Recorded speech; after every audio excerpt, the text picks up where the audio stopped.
In today's video, I'm going to teach you how to create an invoice in Excel using a template. Let's get started right from the beginning. Open Excel on your computer. If you land on a blank workbook or a recent files page, no problem. We're heading to the same place either way.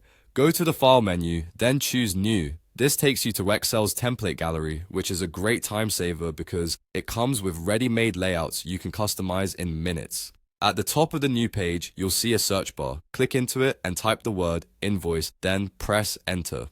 Excel will display a variety of invoice templates, each with different styles and features. Take a moment to preview a few. Look for one that fits your needs. Consider whether it supports taxes, includes a logo area, and has fields for billing details and line items. When you've found one you like, select it and click Create. Excel will open a fresh copy of that template so you can start editing. Now, it's time to personalize the invoice. Replace any placeholder text with your business details, such as your company name, address, and general contact information. Update the invoice number and date so they're accurate and unique for your records. Fill in your client's information in the Bill To section and add any project references or purchase order numbers if your client uses them. Move down to the items table and enter clear descriptions of the products or services, along with quantities, unit prices, and any discounts. Most templates already include formulas for subtotals, tax, and the grand total, so as you type, your numbers will update automatically. Double check the currency symbol and tax rate fields to make sure they match your region and agreement.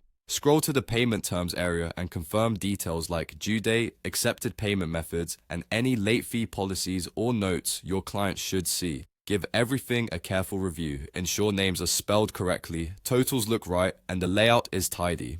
If columns look cramped, adjust the column width so your text is easy to read. When you're satisfied, go to File and save your invoice to a clear folder with a descriptive name, such as the client and date. Keep the Excel version for future editing, and consider saving a PDF copy for sending to your client so the formatting stays consistent. If you prefer a paper copy, go to Print, check the preview, confirm your printer and page settings, and print the invoice to share physically. That's it. Quick, clean, and professional. Thanks for watching and happy invoicing.